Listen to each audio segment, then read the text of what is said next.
Good afternoon, and I am very glad to welcome all of you joining us online to this IIEA webinar on the subject of the European Green Deal and its implications for the Global South. My name is Owen Lewis. I'm Professor Emeritus of Architectural Science at UCD and co-chair of the IIEA group on climate and energy. I'm delighted to be joined today by Dr. Joana Portugal Pereira. She's in Lisbon at the moment. She's assistant professor at the School of Engineering in the University of Lisboa. Dr. Portugal Pereira will speak to us about 20 minutes or so on her recent research, where she and colleagues used Brazil as a case study for exploring how the EU's carbon dioxide removal strategies may affect the environment, landscape, and communities in countries in the global south. That term, carbon dioxide removal, you'll hear CDRs, and that's an important acronym to bear in mind this afternoon. Afterwards, after Dr. Portugal Pereira's remarks, we'll go to a Q&A. You can join the discussion using the Q&A function on Zoom, that rather than the chat function, please. So the Q&A function, and I would emphasize that feel free to send in your questions as they occur to you throughout the session, and we'll put them then once the presentation has concluded. And a reminder that today's presentation and the Q&A are both on the record. You should also feel free to join the discussion on Twitter using the handle @IIEA. Now, Dr. Portugal Pereira is assistant professor in the mechanical engineering department at Instituto Superior Técnico in the University of Lisboa, and a research fellow at the Center for Innovation, Technology and Policy Research. She holds a PhD in urban engineering from the University of Tokyo, her primary degree from Lisboa. Dr. Portugal Pereira has made significant contributions to global environmental assessments. She served as a lead author for several influential UN reports, such as the IPCC Sixth Assessment Cycle, the UN Environment Programme's Seventh Global Environmental Outlook, and the UNEP Emissions Gap Report. Her expertise lies in energy and land-based innovations for environmental mitigation and climate change adaptation. It's over to you, Joana. We look forward to your presentation. Thank you. Thank you very much, Owen, and IIEA for the kind invitation, and everyone who is listening us online. So with no further ado, I will start by sharing my screen. I just need to double check that you can see it properly. Yeah. It's very good. Yep. Okay, lovely. With no further ado, I will start. So thank you very much for the kind invitation. My name is Joana Portugal Pereira. I'm currently at University of Lisbon, where in the past I spent nearly 10 years at University Federal of Rio de Janeiro, where I work with colleagues from there looking at mitigation strategies and evaluating climate policies and interference with other ecosystem services. So what I would like to guide you through you today is actually to go through the context and motivation of our study, reinforcing the objectives and the hypotheses that we considered, followed by how we developed the study and what kind of scenarios we evaluate, followed by key message and results. So what are the implications for ecosystem services in Brazil if we steadily increase a large amount of land to use to capture and sequestrate carbon? And what are these implications for Brazil's own climate goals, followed by policy recommendations and final takeaways? So before we start, why this matter is relevant. In IPCC Sixth Assessment Report, the Working Group 3 on mitigation evaluated more than 1,000 mitigation pathways, and they were all consistent with these three centers that I highlight here. Firstly, if we want to stabilize global warming to 1.5 degrees Celsius by the end of the century, we need to reach net zero carbon dioxide emissions by mid-century.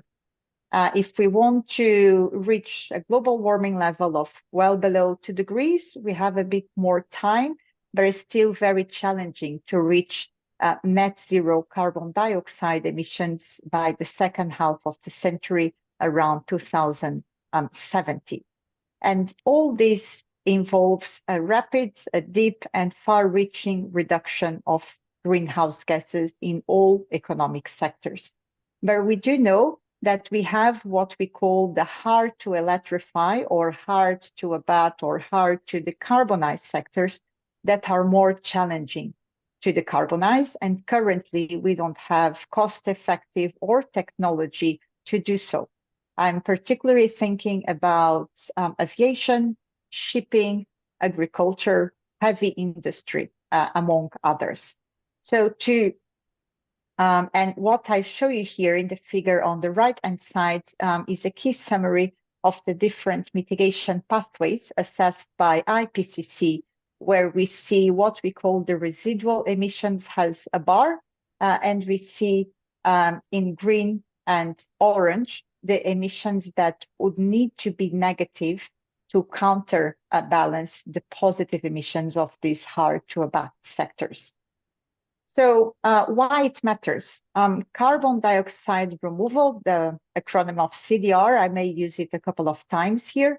They are strategies that exactly allow to balance these residual emissions from sectors that are extremely difficult to decarbonize.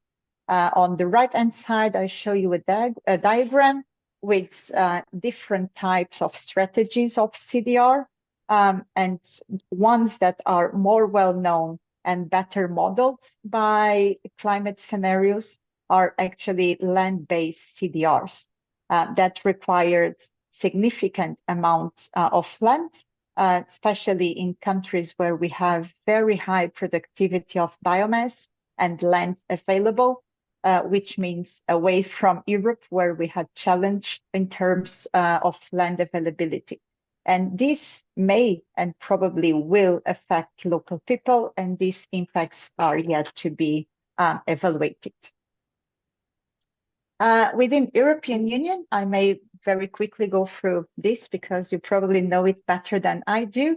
In Europe, through the Green Deal, we are legally binded to reach a climate neutrality stage by 2050. And we have sub-targets in 2030 and 2040 that require steady reduction of emissions. However, we also know that current policies in the European Union are insufficient across all sectors, such as agriculture, building, forestry, to reach this goal in 2050. On the top of this, unfortunately, we have been observing some rollback policies and some weakness of environmental laws that may even more constrain these long-term goals. Furthermore, we already observe significant climate feedbacks that may and will constrain the European Union capacity to sequestrate land-based carbon. I'm specifically thinking about global warming, heat waves, and extreme waves that increase the risk of wildfires. Therefore, we currently observe in the European Union a decline of our capacity to sequestrate carbon through our land. Why we focus on Brazil? There's good reasons to do so, probably more than 7. But here I would like to highlight that Brazil, as the tropical song says, is a paradise blessed by nature. We have a high potential of land-based carbon sinks. We have a long history in bioenergy commodities exporter. We are the larger exporter of ethanol. biodiesel and all the industry related to bio-based business is very well developed in the country. Brazil and the European Union, they hold very tight relationships despite the current geopolitical instability. So this telecoupled relationship between European Union and Brazil deserves further research and analysis. So this brings me to the research question that we considered here. So we aim to evaluate the complexity interactions between European Union and Brazilian climate policy and evaluate what would be the implications if European Union demand for carbon removal would to be aligned with the Brazilian expansion of land. We examined these dynamics between European Union bioenergy carbon dioxide removal demands and Brazil's own climate and energy goals. And furthermore, we explore the social environment impacts that may occur in the country. And we identify several blind spots and potential risks relying on this large-scale expansion of land-based offsets beyond European borders. How did we do it? So we followed five-step framework. Firstly, we start by designing an European climate policy scenario. So we review the current mitigation pathways aligned with climate goals. And then we implemented a risk assessment to say what would be the gap between the current pledges and the implemented results over end. So by that, we estimate the required remove carbon dioxide yearly if we are to meet our climate goal here within European Union. Secondly, we evaluate what this required removal carbon dioxide would mean in terms of land availability if we were considering infrastructure of carbon dioxide removal and storage aligned with bioenergy plants. So after having the amount of hectares required and where likely this would happen, we evaluate local environmental impacts considering potential conflicts of land use, food competition, and other ecosystem services.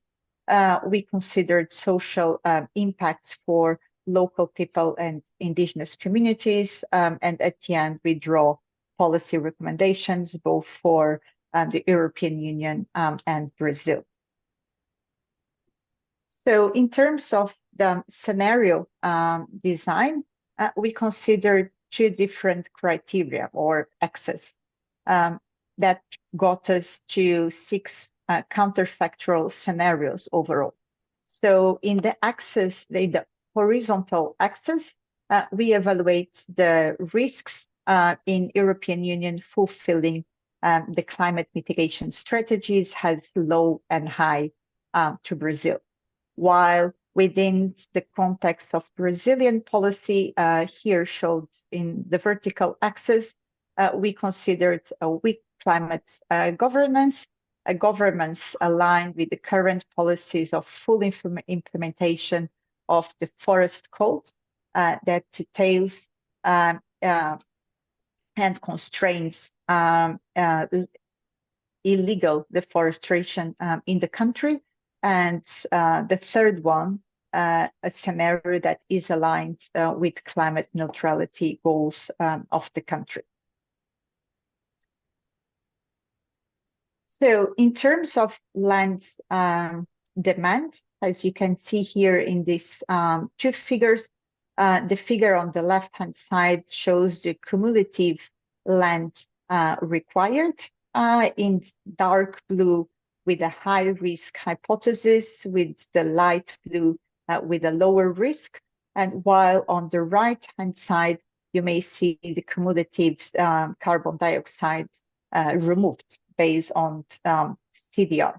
So we are talking in the low risk scenario by 2050, an amount of 14 million tons of carbon dioxide, which would probably be equivalent to 1,000 million hectares.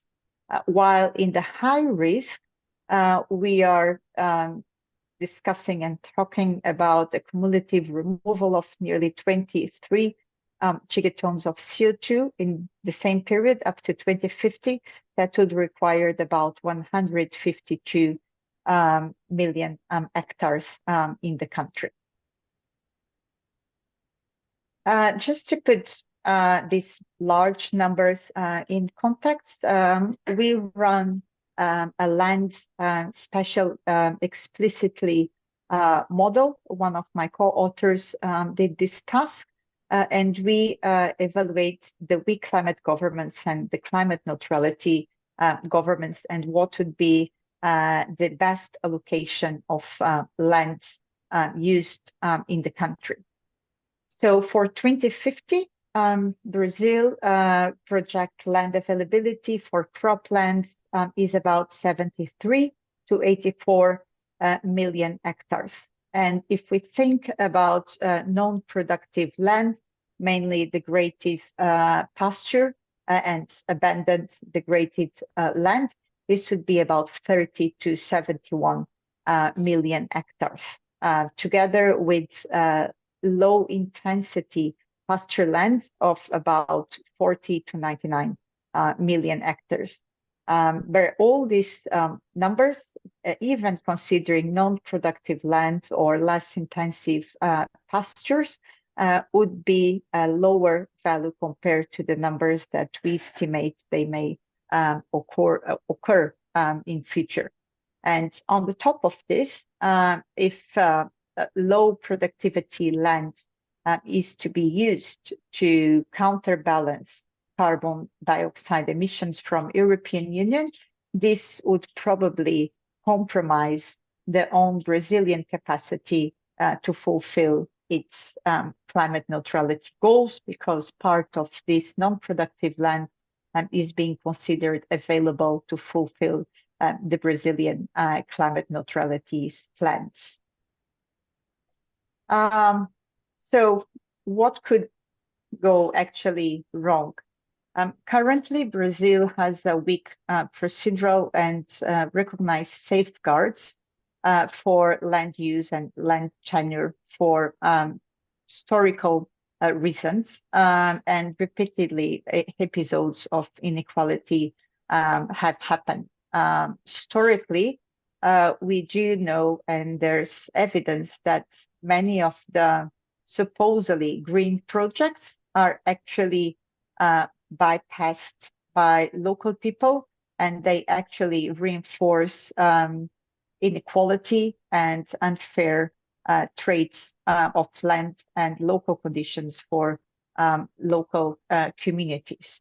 So decisions making based on a top-down approach, they actually reinforce this kind of inequalities. We also observe in the past that traditional land rights are often not recognized. So many of the land that supposedly is degraded and has no use, actually it's used by local peoples in informal economies that do not show in statistics and are not recognized based on office far away in capitals. And on the top of that, current local institutions, they lack on strong technical capacity, especially resources and autonomy to reinforce safeguards to ensure rights to local people. So we've raised these constraints and risks that may fall us into the predatory green projects that we had observed in the past in the country. In terms of implications to Brazil's climate goals, we conclude that without a robust governance and concrete justice safeguards, carbon dioxide removals could actually undermine rather than advance Brazilian climate and social goals. If we do not implement a strong monitoring and report and verification system, we actually have the risk of double counting carbon dioxide removals, meaning that the same carbon dioxide removed would be a double account for climate goals in Brazil and European goals. So there's potentially distortions in carbon credits markets if we do not implement a strong monitoring and verification system. Lastly, several projects that happened in the past and may happen in future, they actually weaken the public trust and the political acceptance, constraining potential acceptance on large-scale carbon dioxide deployments, and will just reinforce the current inequality that persists in the country. In terms of policy recommendations, we highlight 6 strategic points. Firstly, to adopt a consumption-based accounting to reflect the real carbon emissions and carbon footprints and land use impacts of our imports, implement market-based incentives such as the carbon border adjustment mechanism that seems to be a bit delayed in implementation, avoid strongly large-scale bioenergy with capture and storage deployments until host countries, in this case Brazil, implement safeguards to ensure ecosystem services protection. It's also very important to implement strong monitoring and reporting and verification systems to ensure we are not double counting carbon dioxide savings, and include social and environmental safeguards such as participatory planning and highlight indicators to stress and evaluate the sustainability of ecosystems and social indicators. In terms of Brazilian policies, we recommend the country ensures that potential future CDRs projects respect local communities and generate long-term benefits to the locals. This could be done by, for instance, promoting already existent systems such as payments for ecosystem services, monitoring systems, and reinforce forest protection laws and align this with local domestic policies. In terms of joint European Union and Brazil actions, we actually highlight the need of having participatory frameworks at multi-governance level, able to ensure sustainability and traceability of the standards in trade agreements. This is particularly relevant in the context that the Mercosur European Union trade agreement is nearly completed and soon will be taken into force. We also recommend the co-development of regulations and certifications at a wider scale to ensure that we both can achieve social justice goals aligned with our climate neutrality goal, meaning that we avoid potential burdens and externalities that may undermine these goals of equity and climate. So in my last minutes, final takeaway, we've seen that carbon dioxide removal based on large-scale land projects would require significant amounts of land, and if that land to offset emissions is to be placed in a host country such as Brazil, that puts in risk environmental ecosystems and social rights. The implications for climate goals are also be threatened if we considered double counting of carbon removals. So we suggest and we recommend that both countries must ensure procedural justice and local-led governance to ensure local people are not forgotten in the process and they actually get benefits from the overall large-scale projects. So if you have any insomnia, and this is the bedside reading that I suggest, the research paper that we published and the book chapter exactly based on our analysis. And this study wouldn't be possible without funding from European Union and UKRI, and my dear co-authors, Aline, Antonella, and Jasper, who embraced this study with me. We are a multidisciplinary team.